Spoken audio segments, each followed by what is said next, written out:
Olá, ouvintes e leitores, sejam bem-vindos ao nosso segundo ou terceiro, se você considerar o prefácio como um episódio, né? Enfim, sejam bem-vindos ao terceiro episódio do nosso Leitura Bíblica Comentada. Eu sou o Thiago André Monteiro, @vulgutan, e estou aqui com a Carol Simão e o Thiago Moreira para seguir pelo capítulo 2 do livro de Gênesis. Tudo bem com vocês? Tudo bem, graças a Deus. Está sendo aí uma bênção para nós termos essa leitura comentada. Muito bacana. Tudo bem, é um prazer estar com vocês novamente, Carol, Tan, para a gente comentar o capítulo 2 de Gênesis hoje. Vai ser uma alegria a gente passear por esse capítulo da Escritura. A gente estava comentando aqui antes de começar a gravação do quanto é interessante a gente olhar para um capítulo que a gente já viu, sei lá, centenas de vezes na vida. O Thiago, ainda como pastor, provavelmente já pregou sobre esse capítulo, talvez até mais de uma vez. Mas quando a gente se debruça para estudar e não, vamos gravar, sempre vem alguma coisinha nova, né? A Bíblia é impressionante por isso. É verdade, eu acho que entra a questão da própria composição da Bíblia, do que ela é, né? De como o Senhor se revela através dela. E eu já preguei em partes desse capítulo, né, mais os versículos finais, geralmente em contexto de casamento, né, falando para casais da igreja, mas realmente o Senhor sempre mostra a riqueza da sua palavra para a gente quando a gente vai estudar.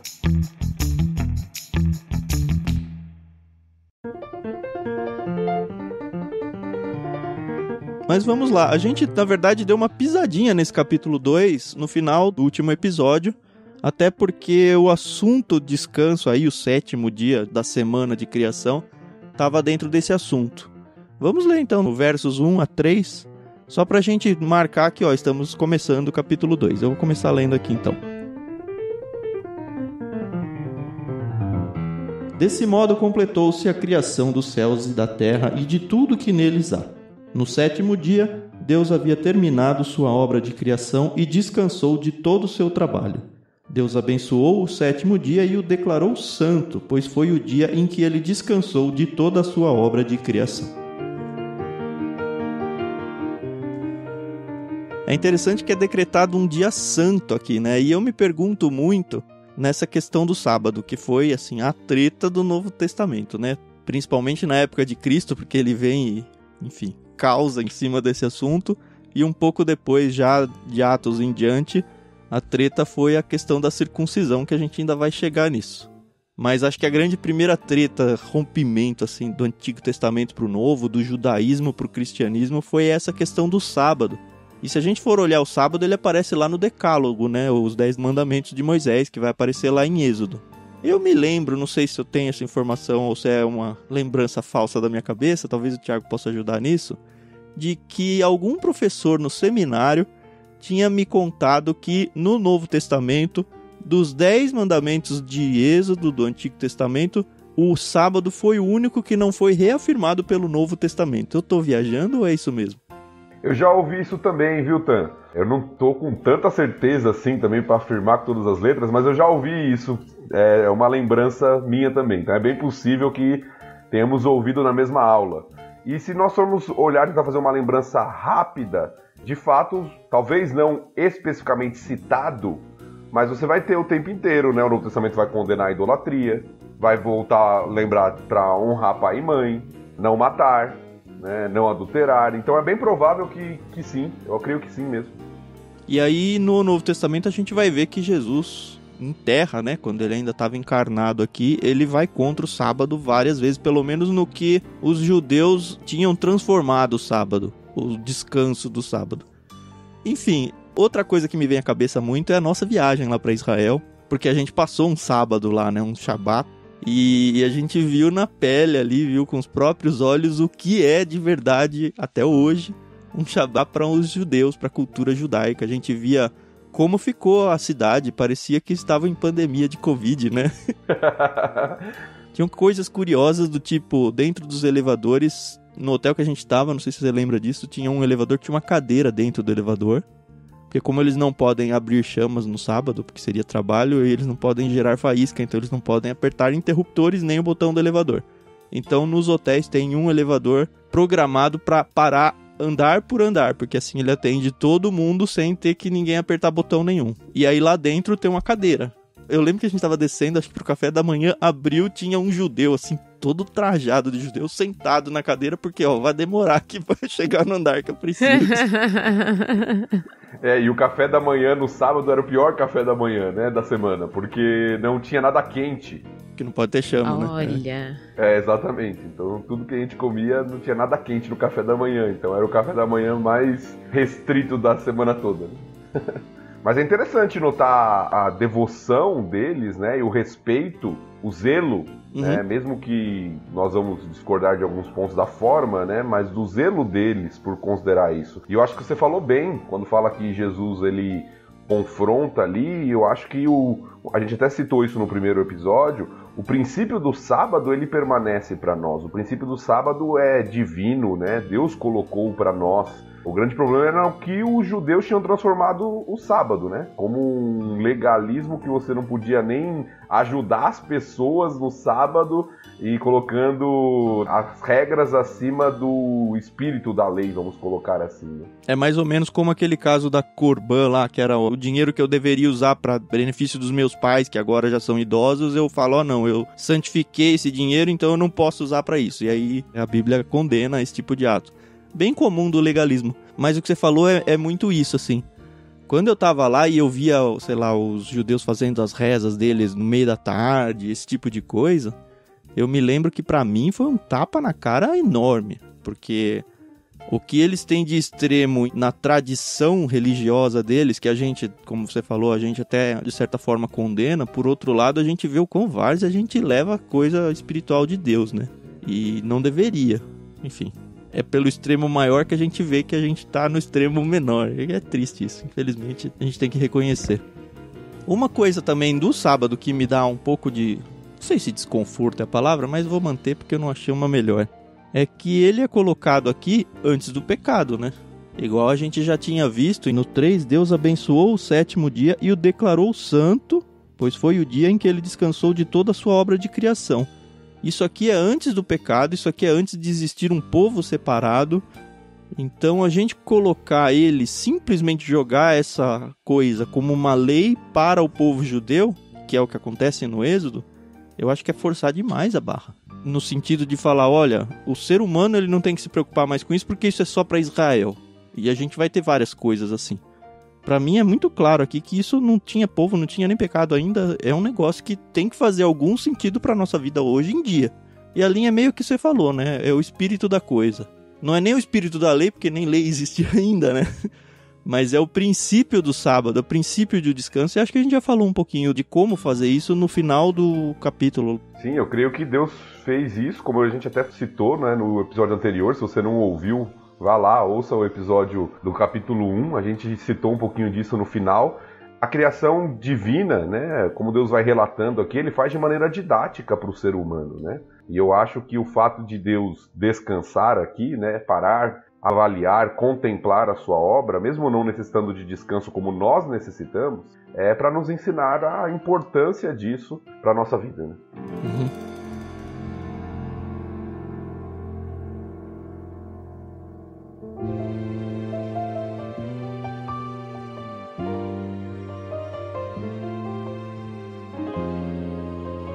Vamos ler dos versículos 4 ao 7.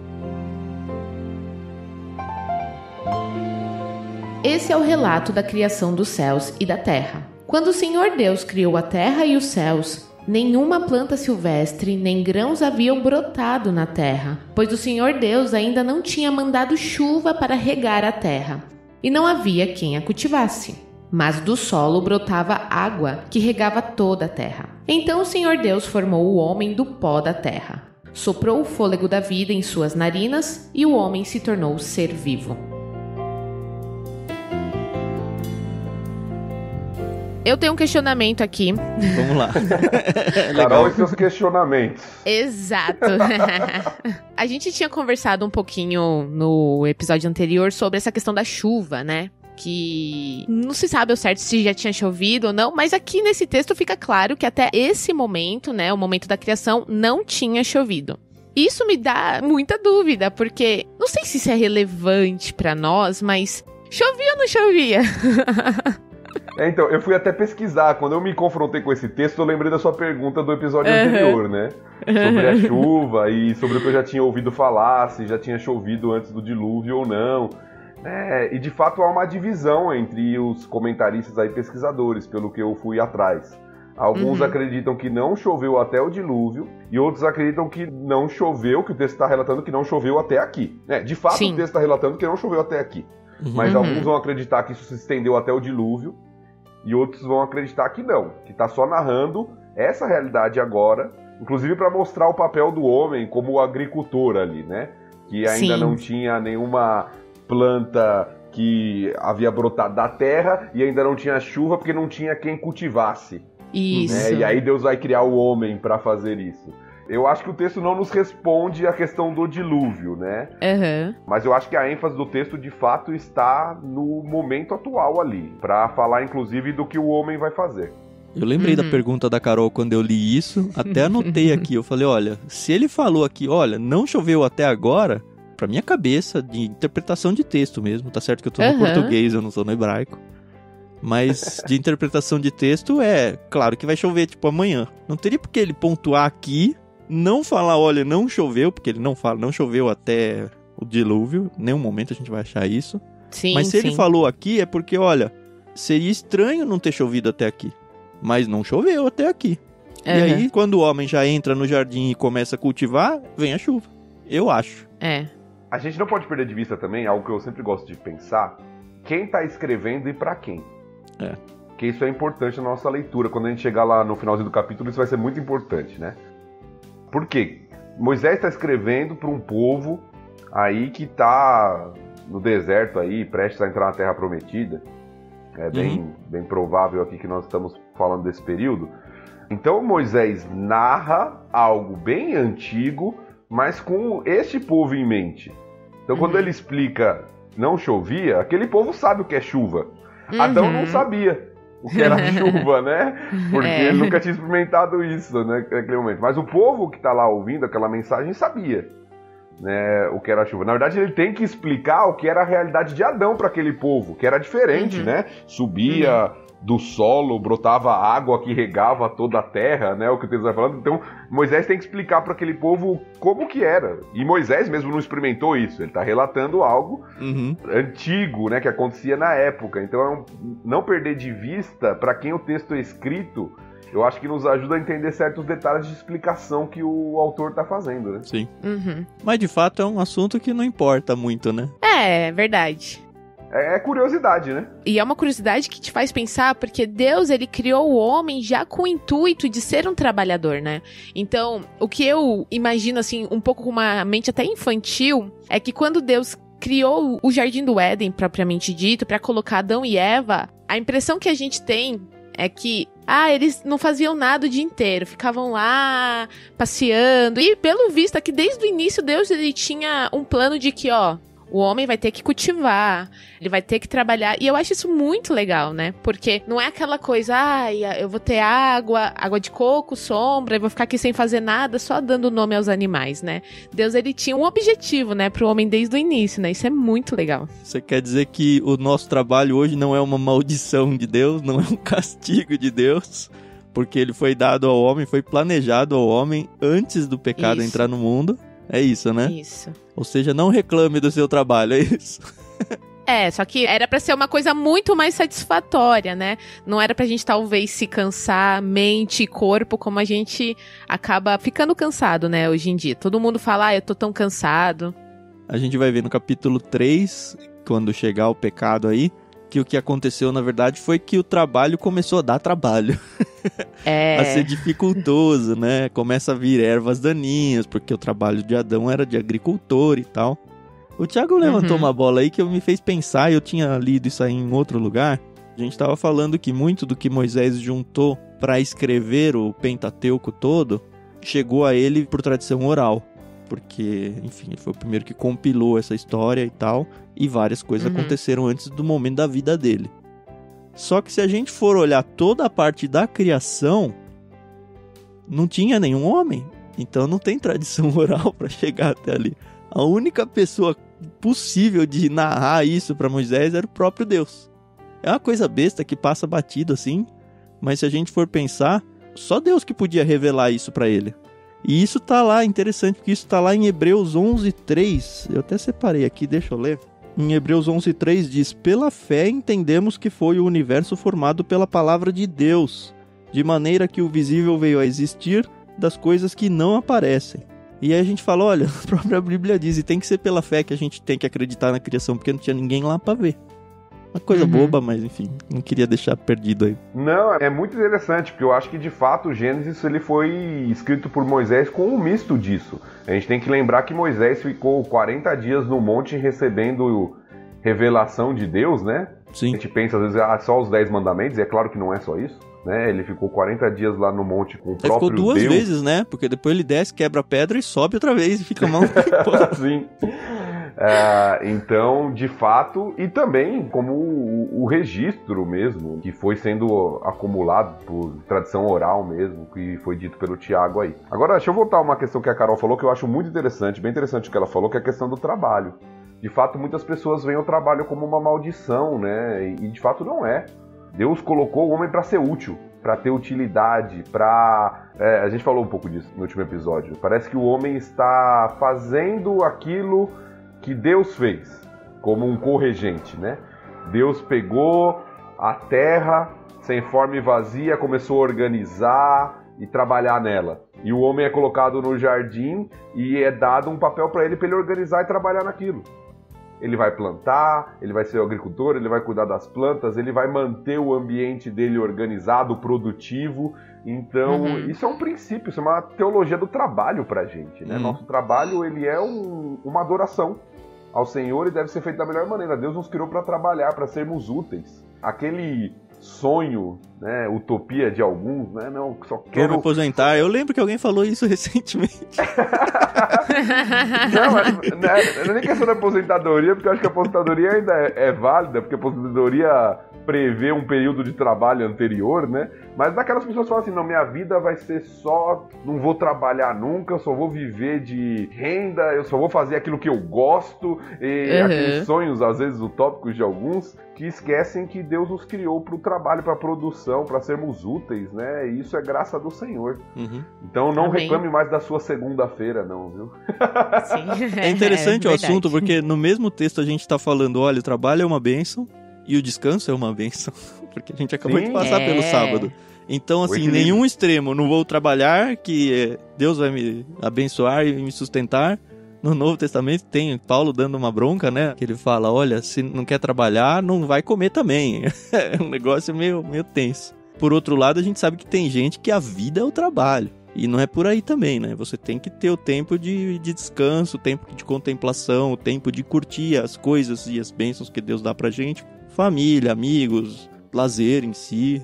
Enfim, o equilíbrio, pessoal, o equilíbrio. E a gente vê uma novidade aqui antes da gente mudar pro verso 8, sopro, né? Sopro de Deus trazendo aí o fôlego da vida pro homem. Soprou o fôlego da vida em suas narinas e o homem se tornou ser vivo. Só lembrando, a gente tá lendo aqui na NVT. Esqueci de mencionar isso, a gente tem que agradecer novamente aí a Mundo Cristão por ter concedido os direitos pra gente usar essa tradução nesse trabalho aqui de anos e anos que a gente vai ter. Mas não quer dizer que é a única tradução válida nem nada. É só porque a gente optou por causa da fluência do texto e tal.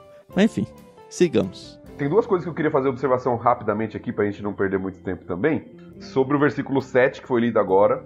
O texto diz que Deus formou o homem do pó da terra. Essa imagem é muito interessante, né? Porque ela difere do que a gente estava vendo do relato da criação anterior. Disse Deus, haja e houve.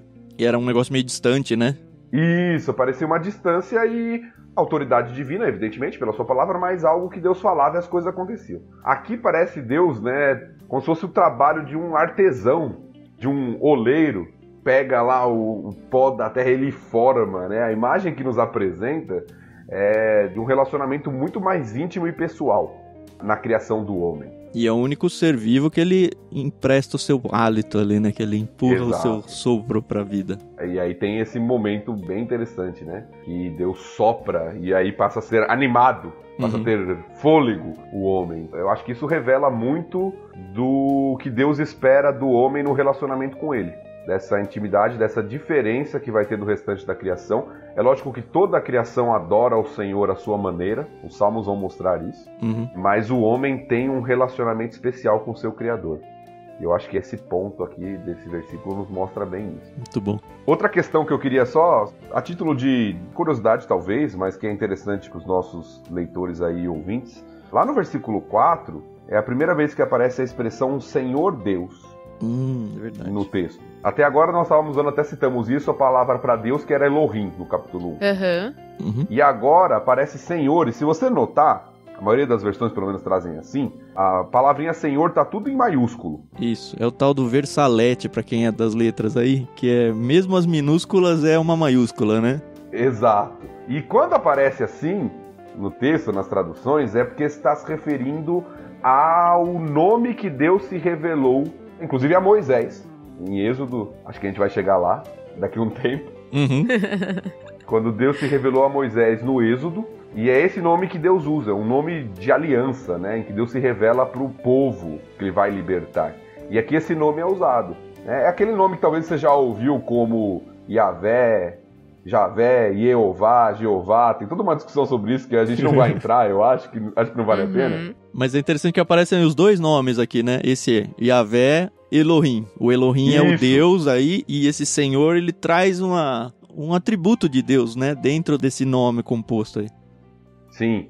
Então acho que é um detalhe interessante, porque já usa o termo aqui do nome de Deus, como Deus se revela como esse Deus de aliança com o seu povo. Então acho que isso é um detalhe interessante pra gente notar no texto aqui também. Show.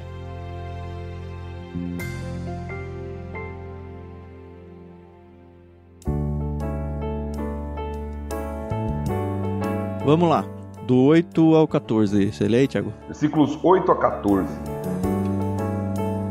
O Senhor Deus plantou um jardim no Éden, para os lados do leste, e ali colocou o homem que havia criado. O Senhor Deus fez brotar do solo árvores de todas as espécies, árvores lindas que produziam frutos deliciosos. No meio do jardim colocou a árvore da vida e a árvore do conhecimento do bem e do mal. Da terra do Éden nascia um rio que regava o jardim, e depois se dividia em 4 braços. O primeiro braço, chamado Pison, rodeava toda a terra de Havilá, onde existe ouro. O ouro dessa terra é de grande pureza. Lá também há resina aromática e pedra de ônix. O segundo braço, chamado Gion, rodeava toda a terra de Cush. O terceiro braço, chamado Tigre, corria para o leste da terra da Síria. O quarto braço era chamado de Eufrates. Já queria mencionar um detalhe que o Thiago acabou de me dar a deixa aqui, eu não tinha pegado na hora que eu estava lendo o texto a primeira vez. No começo ele fala, o Senhor plantou um jardim do Éden para os lados do leste. A gente acha, é no leste, mas a gente lê lados do leste da onde a gente está agora, né? Mas ele estava falando pro povo lá no deserto, então é lá do lado do leste deles, né? Que também é o nosso leste, por acaso. Mas se a gente for tentar olhar, a gente não consegue identificar quem são os rios Pison e Gion aí. Mas o Tigre e o Eufrates estão aí até hoje para contar que de fato existiu a coisa, né? E de fato era do lado leste dali, do deserto onde eles estavam. Enfim, besteiras de novo. Não, eu acho que é interessante. Alguns pensam no jardim no Éden, geralmente a gente usa jardim do Éden, né? Mas parece que Éden é um lugar maior onde Deus construiu o jardim. Alguns pensam nesse lugar como se fosse um lugar mítico. E não é, um lugar real, né? Os rios estão lá, né? A região ali parece ser a região da Mesopotâmia, que hoje talvez estaria próximo à atual Turquia, alguns estudiosos dizem ali, onde nascem esses rios, pelo menos. Pra quem é do ensino médio aí, é o Crescente Fértil, né? Sim. Com certeza está estudando isso. Então é um local real onde Deus faz uma bela criação ali para o homem habitar. O que eu acho interessante é o homem não ter noção de onde é isso. Mesmo tendo assim a referência de 2 rios que ainda existem, eles não são capazes de falar, ó, foi aqui. Muito louco, como Deus escondeu do homem, né, depois de tudo que aconteceu, onde era de fato essa localização do Éden.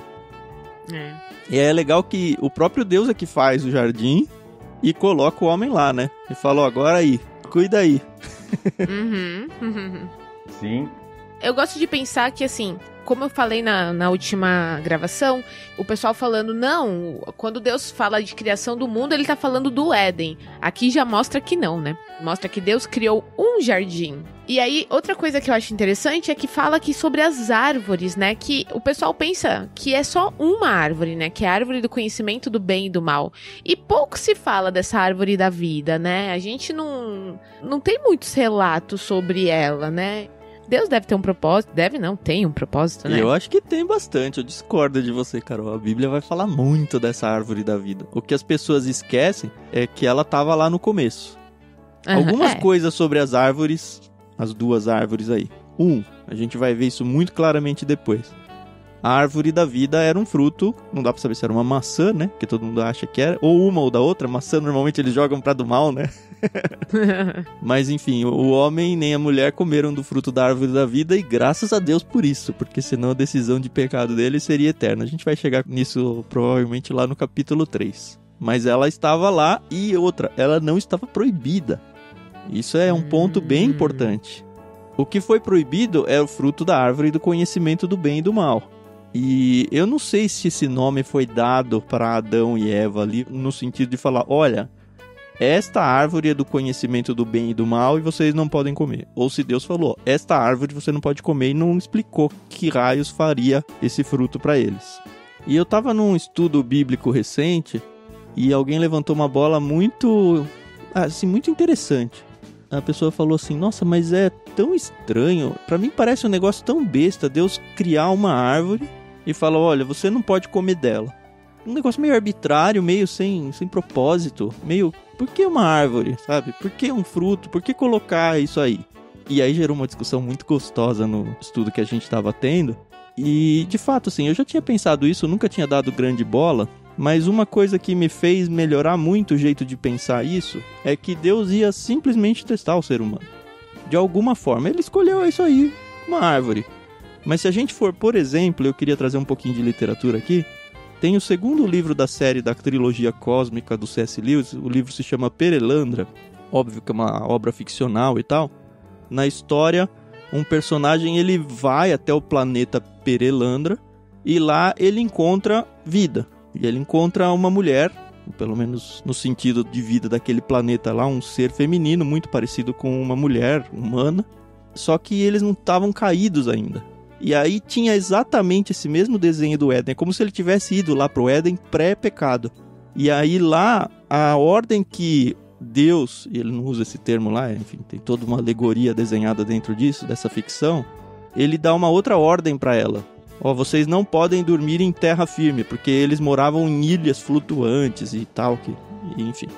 E a ordem era, você não pode dormir em terra firme. Você pode ir pra lá, pode usufruir da terra firme toda, mas não pode pernoitar. E era um negócio totalmente arbitrário, que, cara, que sem noção, por que não pode ir pra terra firme? E aí o livro todo ele vai trabalhando isso, que vem um personagem que simboliza aí o Satanás, tentando, não, ele não falou isso, a mesma coisa do Éden. Ele não falou isso, por que você não poderia fazer isso? E fica dando aquele chaveco na mulher, enfim, não vou estragar o livro, porque o livro é sensacional, acho que você deveria conhecer, se não conhece ainda. Mas isso me trouxe uma paz muito grande para o texto do nosso aqui da Bíblia. Que é, Deus podia ter inventado qualquer coisa, você não pode comer com a mão esquerda, não sei, qualquer coisa, a questão é testar o ser humano. Não sei se o Thiago concorda, discorda, acha muito ruim essa minha ideia. Eu concordo, eu acho que a árvore é usada por causa do contexto. O homem, como a gente falou, era um agricultor, né, e vivia nessa realidade. Então acho que o contexto levou a questão da árvore, mas acho que a questão principal que você falou é a obediência. É o teste para a submissão, a obediência ao Criador, ao Senhor, que iria acontecer uma hora ou outra, inevitavelmente. A desobediência, no caso, né? Sim, é o teste da obediência, né, que gerou desobediência, na verdade. Isso, entendi. Agora, uma coisa que eu acho interessante desse texto aqui, dessa parte, apesar dela ter muitos detalhes, né, apenas, mas eu acho que uma aplicação que a gente traz pra gente aqui é uma aplicação meio estética, visual e com relação a sabor. Como Deus faz a sua criação, né? O texto narra pra gente, eu gostei da tradução aqui da NVT, que Deus fez brotar do solo árvores de todas as espécies, no versículo 9, árvores lindas que produziam frutos deliciosos. Legal, né? É muito legal isso, porque Deus é um Deus tão bom, né, tão generoso. Sim. Ele não faz as coisas, ele faz as coisas belas, né, saborosas. E é interessante, a gente estava refletindo um pouquinho sobre isso já no capítulo 1, mas da importância da gente refletir na criação. né, na beleza da criação e como a criação revela o Criador, como a própria Bíblia mostra em outras partes, né? Então Deus cria tudo belo, tudo saboroso, e desfrutar disso, contemplando e reconhecendo quem Deus é, também é adoração. Então eu acho que a estética da criação aqui, ela mostra muito sobre quem Deus é, sobre a beleza do próprio Deus, né? E essa árvore proibida era só mais uma no meio delas, né? Não era um negócio que, estou com fome, eu preciso comer. O homem não dependia daquilo, né? O homem podia simplesmente ignorar a árvore e acabou. Diferente das histórias de escola bíblica, que eu amo a escola bíblica, tá bom? Eu amo a escola bíblica, não é uma crítica. Um pastor tem escola bíblica na sua igreja, não tem? Exato. Às vezes os retratos infantis, eles mostram assim, né? Várias árvores no jardim com suas maçãs, mas a maçã, né? Que a gente não sabe se é maçã, como o Thiago falou, mas é o retrato que traz muitas vezes a maçã da árvore do conhecimento do bem e do mal. Ela parece aquela maçã do amor, sabe? Brilhante, mais bonita, mas como se as outras árvores fossem ruins e aquela fosse especial. Mas o que o texto nos mostra não é isso. Todas as árvores eram belíssimas e saborosas.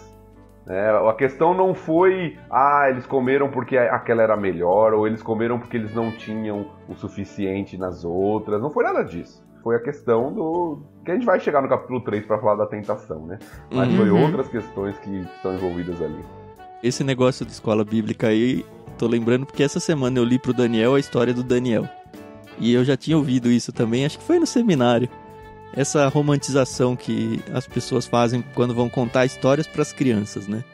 Porque eles fazem o desenho do Daniel na cova dos leões, com os leões sorrindo, os leões felizes lá junto. Cara, é um leão, ele tem que representar uma ameaça, tem que ser um leão bravo. Tô falando porque eu peguei um livro que tinha o desenho do leão feliz agora, assim, com o Daniel. E aí eu tenho que desconstruir isso, mas assim, até eu ter ouvido isso a primeira vez, eu não desconstruía. E eu acho importante a gente, quando tá educando pessoas, principalmente crianças, falar, olha, era um negócio perigoso. Na historinha do livro dele, só fala que o Daniel saiu, mas eu fui além quando eu contei pra ele. Eu falei, olha, sabe o que aconteceu depois? O rei mandou os ajudantes que tinham acusado o Daniel a entrar lá junto. E aí, sabe o que aconteceu? Os leões atacaram eles e eles morreram, porque eles foram castigados por Deus. E o Daniel tem 4 anos, hein? Mas assim, é importante você jogar real com seus filhos. É a tendência de ocultar partes da história, né? No dilúvio isso é muito conhecido. Você entra nas histórias dos dilúvios para as crianças, os animais são todos limpinhos, cheirosinhos, bonitinhos, sorridentes, e uma história tão bela, e se esquece que, claro, Deus está preservando Noé e sua família, mas é uma história de juízo. Exato. O dilúvio é uma história de juízo. Nunca de tem Deus. a foto das pessoas morrendo. Enfim. Exatamente. É isso, entenda que a Bíblia, ela conta histórias bonitas e também conta histórias pesadas. E as histórias pesadas, às vezes, elas ensinam mais do que as bonitas. Não desistam delas.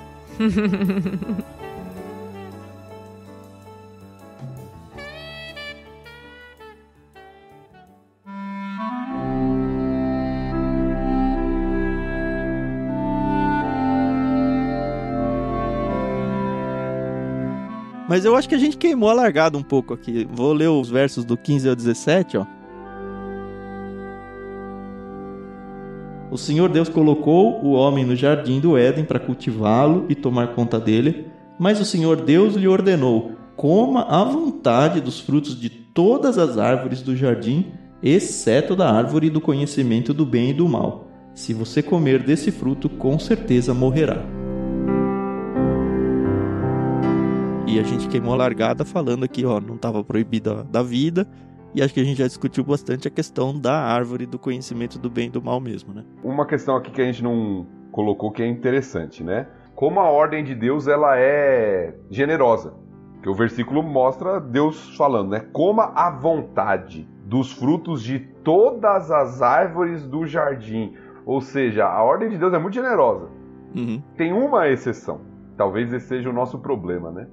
Deus é muito generoso, mas a gente quer aquilo que não pode. É quando você fala pra criança, não põe o dedo aqui na tomada. É o único lugar que ela quer pôr o dedo na tomada, né? Exatamente. Mas a ordem de Deus é generosa, dá muita liberdade pro homem. Ó, tem tantas árvores deliciosas, como a gente viu, tantas árvores belas, você pode comer de todas elas, mas uma está restrita.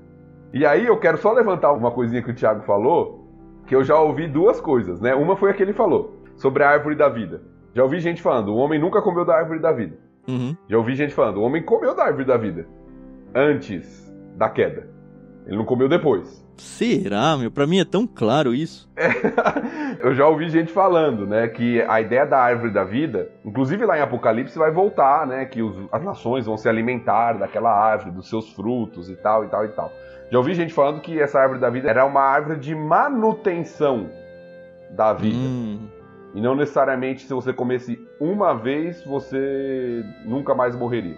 Mas isso tudo são especulações, tá? É só pra levantar essa questão, porque tem gente que acredita que eles comeram antes do pecado, antes de entrarem nesse estado de queda, e depois foi proibida pra eles. Aí tem o anjo lá, a gente vai chegar lá no texto, que guarda a árvore, mas antes ela estava livre, eles podiam comer e talvez tenham comido, porque estavam no estado pré-queda. Mas isso aí são especulações, né? Ó, eu ia até partir pro capítulo 3 pra tentar defender o meu argumento aqui, mas pra segurar a audiência, eu vou deixar pra você que ouvir no próximo episódio, que é quando a gente vai conversar sobre ele, tá bom? Então, fica aí. Se você quiser ter os spoilers da história, você tem a Bíblia aí na sua mão, você lê, tire suas conclusões e volta no próximo episódio pra ver o que a gente vai discutir aqui. Nesses trechinhos que a gente leu aí, tem então a ordem do primeiro trabalho, né? Que Deus fala, cultive, né? Colocou o homem no jardim para cultivá-lo e tomar conta dele. Então, a primeira ordem do trabalho, que foi muito do que a gente já falou aí, e aparece uma novidade aqui, né? No finalzinho ele falou, se você comer desse fruto, com certeza morrerá. Eu fico tentando pensar aqui com a cabeça do Adão, né? Caramba, o que aconteceu? Lembra que a Eva aqui não existia ainda, né? A Eva não tinha sido criada. Ela vai aparecer daqui a pouquinho aqui. Então, toda essa conversa é só Deus e Adão. Eu me pergunto quanto que Adão tinha noção do que significava isso. Porque ele não tinha paralelo para comparar o que é morte. As coisas não morriam. É como se alguém chegasse, olha, com certeza, e aí falasse uma palavra que não existe no seu vocabulário. O que é isso?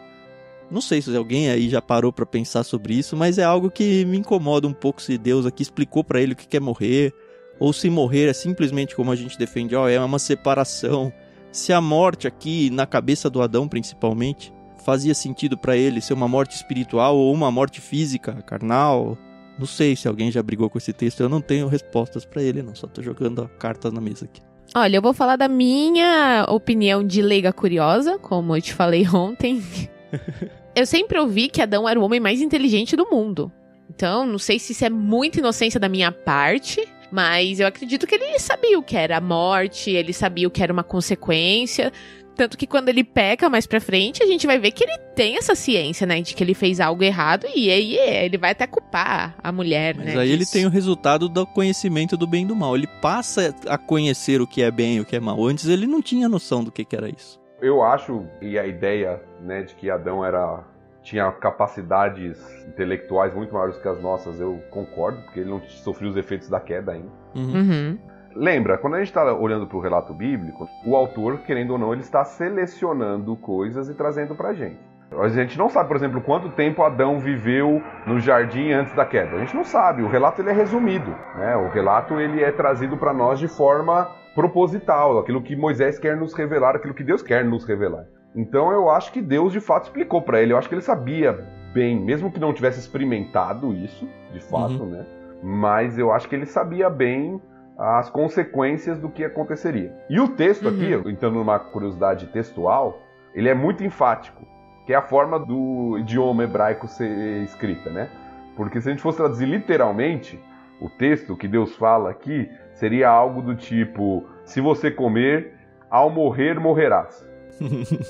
Morrendo, morrerás, algo do tipo, assim. A palavra se repete, né? O certamente, que é a ideia como é traduzida para dar ênfase aqui pra gente, mas literalmente seria, olha, você morrendo, ao morrer, você morrerá.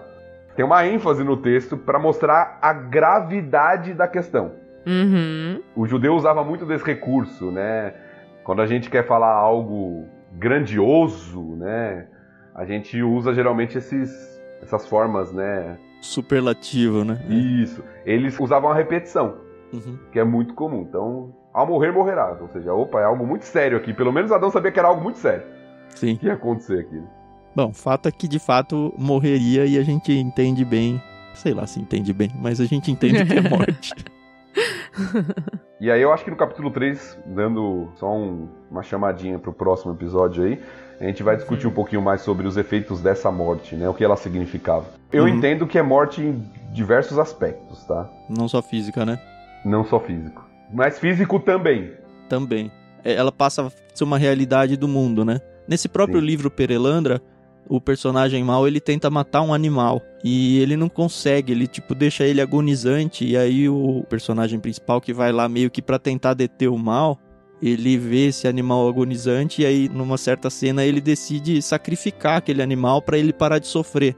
Assim, ele tenta matar ele de tantas formas, e aquele animal agoniza, sei lá, quase um dia inteiro pra conseguir morrer. Um animalzinho pequeno. Sim. Pra mim foi muito legal quando eu li, porque eu falei, olha, no contexto original, a morte ela não era um negócio natural, assim, era um negócio muito difícil de alcançar.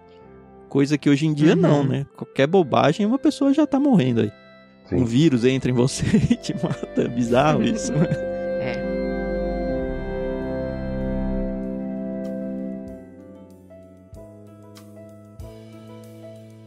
Vamos lá, eu nem sei mais quem que tem que ler agora.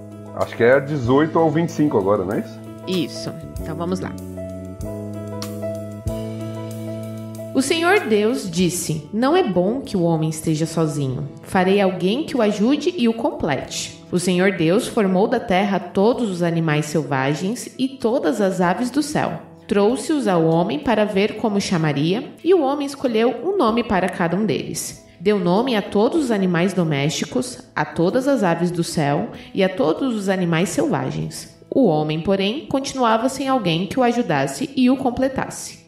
Então o Senhor Deus o fez cair no sono profundo. Enquanto o homem dormia, tirou dele uma das costelas e fechou o espaço que ela ocupava. Dessa costela, o Senhor Deus fez uma mulher e a trouxe ao homem. Finalmente, exclamou o homem, esta é osso dos meus ossos e carne da minha carne. Será chamada mulher, porque foi tirada do homem. Por isso, o homem deixa pai e mãe e se une à sua mulher, e os dois se tornam um só. O homem e a mulher estavam nus, mas não sentiam vergonha.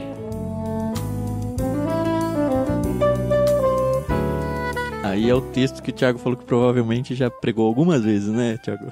Sim, sim. A cara de sorriso dele. Esse é mais você tá no áudio, você não viu a alegria dele chegar nesse texto.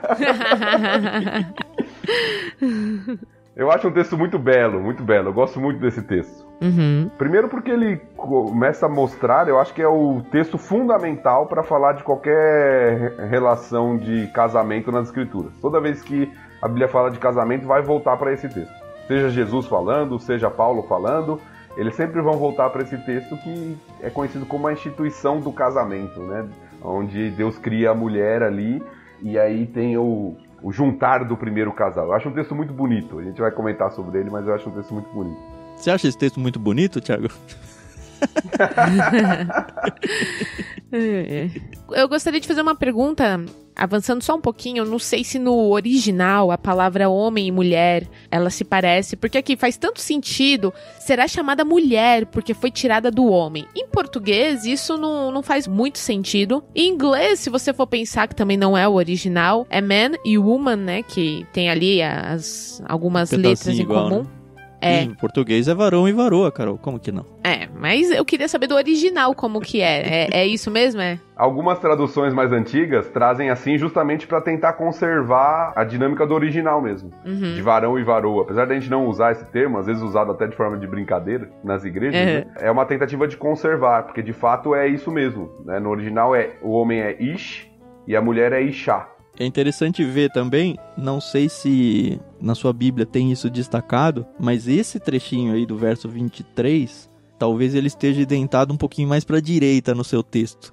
Porque é o primeiro poema das escrituras, né? É um poema que o próprio Adão fica tão exaltado com a presença ali da mulher, a primeira vez que ele vê, que ele faz a sua própria poesia, que é muito legal. É muito legal. A gente tá avançando um pouquinho no texto, eu vou trazer um pouquinho de volta, porque você gosta muito desse texto. Eu gosto muito desse texto. E eu acho que isso já é o reflexo do que está acontecendo no texto. Sim. Eu acho muito interessante a forma como o texto começa. Porque até aqui o que a gente viu, que tudo que Deus criou é bom. Capítulo 1 é muito enfático nisso, né? É bom, é bom, é bom, é muito bom. E pela primeira vez aparece na Bíblia, não é bom. O texto começa assim, versículo 18, né? Não é bom. Isso surpreende o leitor, né? Porque até agora tudo que Deus criou é bom. O pecado não entrou no mundo ainda, mas tem algo que não é bom. E o que não é bom? A solidão do homem. Não é o bom que o homem esteja só. E aí é Deus falando, né? Deus falando, aparentemente, né, com ele mesmo. Farei alguém que o ajude e o complete. E aí parece que o texto ele é meio estranho a nós, porque tem uma digressão aqui no texto, né? O autor depois começa a falar dos animais.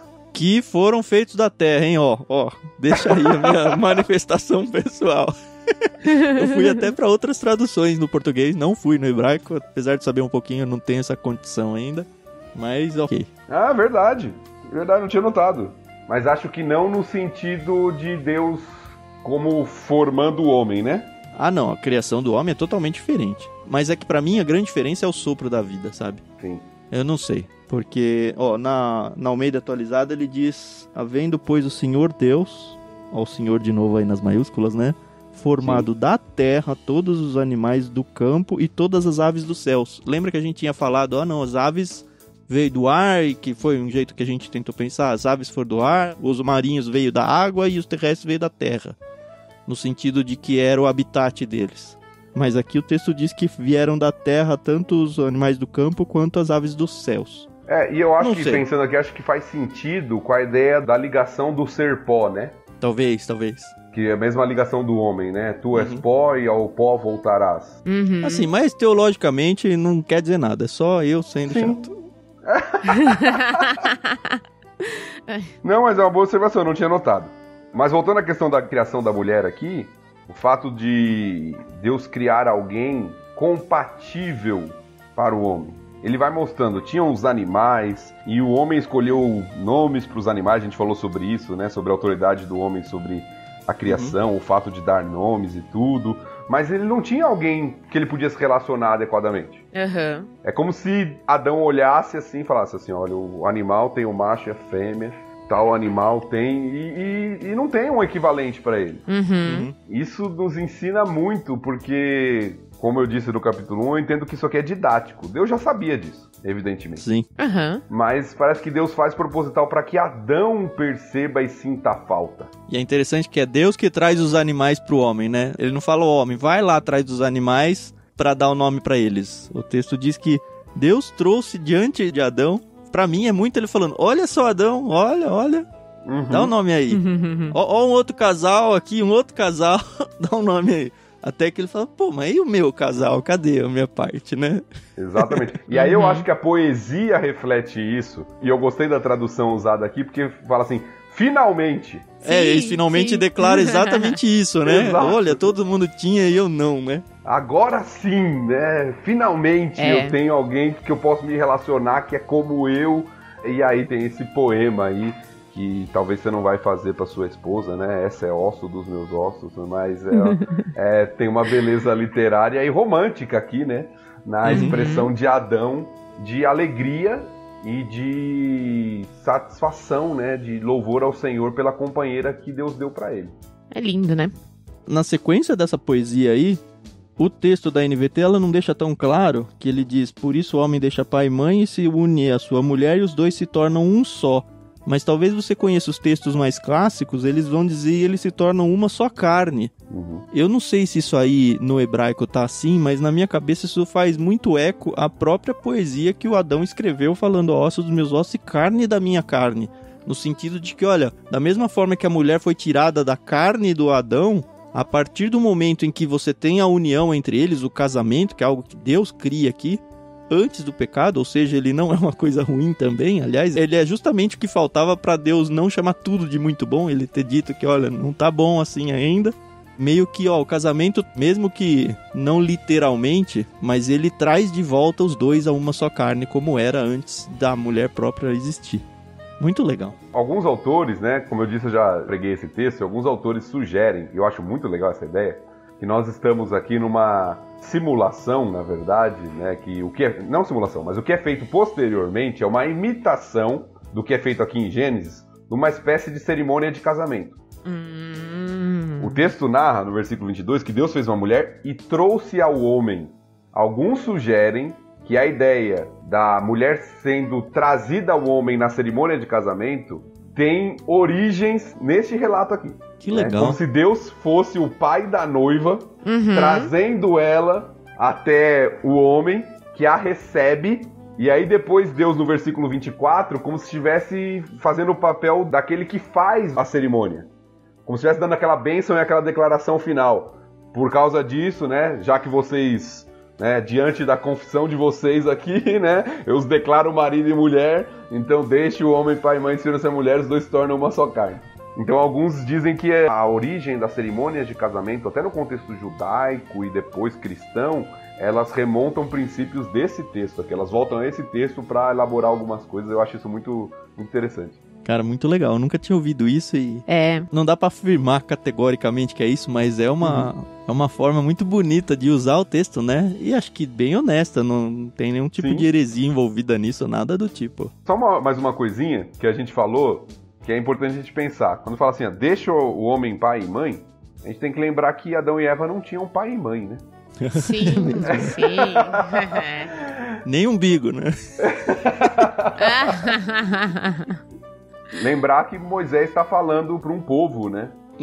É lógico, o princípio está aqui, isso já é usado para eles, mesmo eles não tendo pai e mãe nesse sentido, mas como um princípio que não é só para Adão e Eva, mas que é para o povo que está recebendo aquela mensagem lá, que é para nós, né? Exato. Para quem já teve a experiência aí de se casar e começar um novo lar, eu me lembro os primeiros dias, é muito esquisito, né? Você imaginar esse deixar o pai e mãe, porque antes você tá lá na casa dos seus pais e tal, você tem a autoridade deles em cima de você, e de repente, eu sendo homem, eu me tornei a autoridade do meu lar.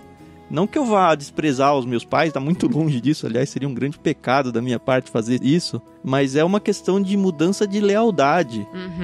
Demora um pouquinho pra virar a chave na cabeça de falar, olha, agora eu sou uma família, agora eu sou o líder de um novo lar, e agora os meus pais são conselheiros, eles continuam sendo meus pais, mas agora a coisa é comigo. E talvez pra mulher seja muito parecido com isso num outro contexto, que seria legal ouvir um pouco da Carol como é que foi isso. Eu lembro que foi estranho demais, por exemplo, quando a gente saía e... essa é a Renata, minha esposa. Falar minha esposa era muito esquisito na cabeça. E ela também falar meu marido, não, meu marido. Mas enfim, é uma bobagem. Mas esse negócio de você realmente cair a ficha de que, olha, agora nós somos uma família, é um negócio meio esquisito. Eu acho que eu, particularmente, não sofri tanto com a separação, porque tanto os meus sogros quanto os meus pais, a gente tem uma relação muito próxima, né? Então, congregamos na mesma igreja, moramos muito próximos uns dos outros. Óbvio que tem o choque, né? Não vou dizer que não. Eu lembro que no dia seguinte ao casamento, quando a gente viajou, eu chorava muito. E aí o Fernando até falou assim, meu Deus, mas por quê? Eu falei, eu não sei. Eu tô feliz, mas é uma nova fase, né? Então... são fases, né? A gente passa e é gostoso você ter uma pessoa pra compartilhar, mas, assim, eu vou pôr entre aspas, mas é assustador, né? Você partir aí pra uma nova vida, longe dos seus pais. Não só essa questão, o Fernando se tornou o chefe da nossa casa, mas toda a independência que você passa a ter e tudo isso é muito pra muita gente, né? Então... mas é muito legal, eu não trocaria isso por nada. Eu acho que o que o Thiago falou é bem interessante, porque é uma mudança de prioridade, eu diria. Você construi a sua família. Eu acho que isso é dificultado pra nós, porque na nossa sociedade a gente tem a ideia de que os filhos são nossa propriedade, né? A gente não pensa assim, eu vou criar meu filho pra prepará-lo pra ele ter a família dele. Internamente fala, não, é meu filho, vai ficar aqui comigo e tal, e tem toda essa você tá falando justamente pelo lado dos pais, né? Eu tava pensando isso, como vai ser quando chegar a vez de entregar os meus, sabe? E do Thiago tem uma menina também, né, Thiago? Acho que talvez menina seja mais tenso ainda, entregar a minha. Porque, tenso que eu digo é porque você que vai lá no altar e fala, ó, toma ela aqui, agora ela é sua, não é mais minha. Tá longe, calma.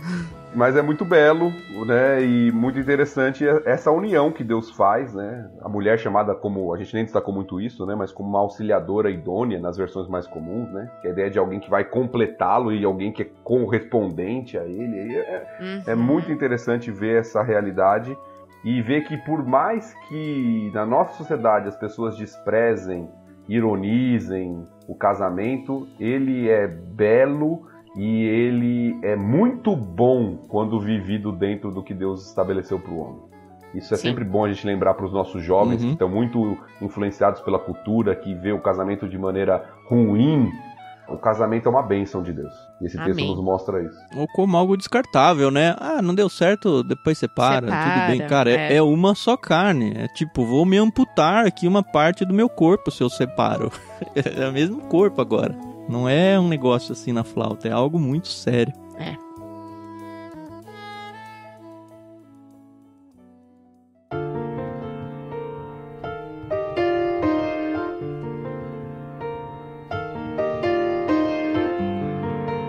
E tem o finalzinho dele onde ele fala da inocência, né? Da inocência, da falta de malícia. O que me faz pensar um pouco assim, tentando entender o que foi a realidade deles lá e o que se tornou a nossa realidade. Uma pergunta natural que surge na minha cabeça. Bom, o ser humano, ele era, pensando na parte da nudez e da falta de pudor nisso, ele era como os animais. São hoje, inclusive, né? Os animais, eles... ninguém se incomoda que tá nu ali. E a questão é, por que será que o nudismo se tornou ofensivo? Assim, imediatamente. Aparentemente é isso que aconteceu, né? Quando eles vão pecar aí no capítulo 3, que a gente vai falar no próximo episódio. É isso que vai acontecer, ó. Eles não tinham vergonha nenhuma de estarem nus. E de repente, estou nu. E aí vou me cobrir aqui. É meio esquisito isso, né? Não, mas é de fato. A primeira coisa que o homem faz, se esconder, parece que ele vê uma realidade que ele não via antes. E eu acho que é a questão da inocência que você falou bem, né? Ele vê uma realidade maliciosa que ele não via antes. E o próprio Deus usa isso posteriormente. Deus não faz assim, não precisa. Ele vai lá e faz uma roupa adequada, né? A gente vai chegar lá no capítulo 3. Então é uma realidade que, de fato, de inocência, que eles não tinham essa malícia e que a partir daí a Bíblia começa a retratar, a Bíblia como um todo começa a retratar a nudez como um sinal de vergonha. Em vários textos bíblicos, a nudez é apresentada como um sinal de vergonha. O que antes não era. Antes da realidade do pecado não era. Mas agora é, por causa da nossa condição pecaminosa. Será que vai voltar a não ser depois de novos céus e nova terra? Boa pergunta. Não sei.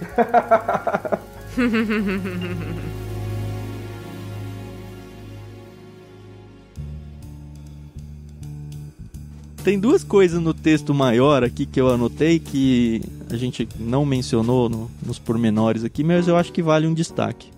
A primeira é que, pelo que eu pesquisei aqui, a palavra terra é Adamá. E a palavra Adão é Adam. Então tem a origem mesmo do nome Adão aí vindo da terra mesmo.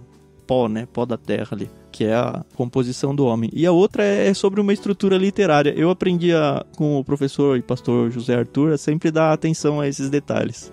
Se a gente for lá no capítulo 1, nos versos de 28 a 30, ele vai apresentar 3 itens.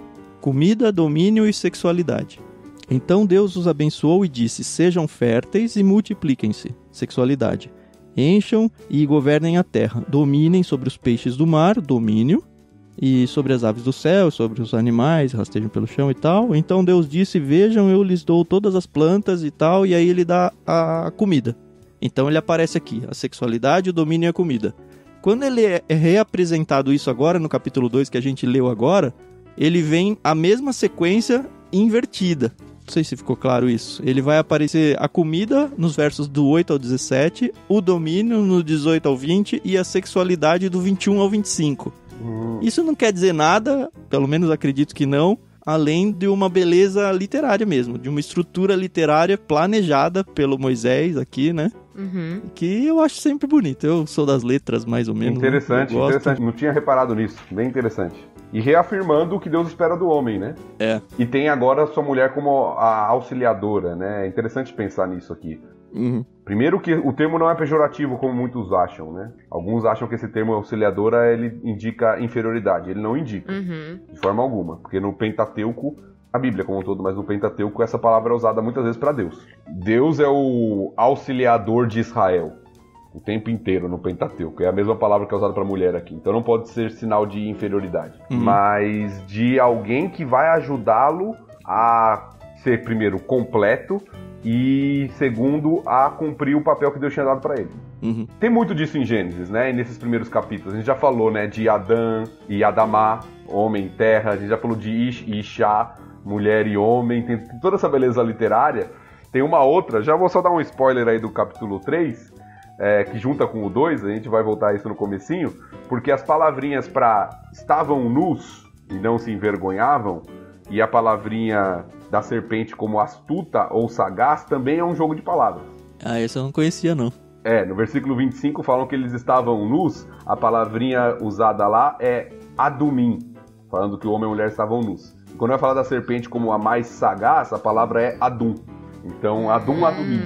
Esses jogos de palavras são muito frequentes em Gênesis, é muito legal. No hebraico todo, né? Eu ouço de quem consegue, felizmente pra eles, ler no original, eles falam, cara, você tá lendo em preto e branco, eu tô lendo no colorido. É bem isso.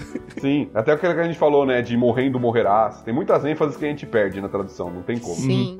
Sempre que tiver alguma curiosidadezinha que a gente souber delas, a gente vai trazer aqui pra vocês. Não é algo que é fundamental para sua fé, mas vai ajudar você a entender um pouquinho mais ou apreciar um pouquinho mais a beleza das Escrituras. Sem dúvida.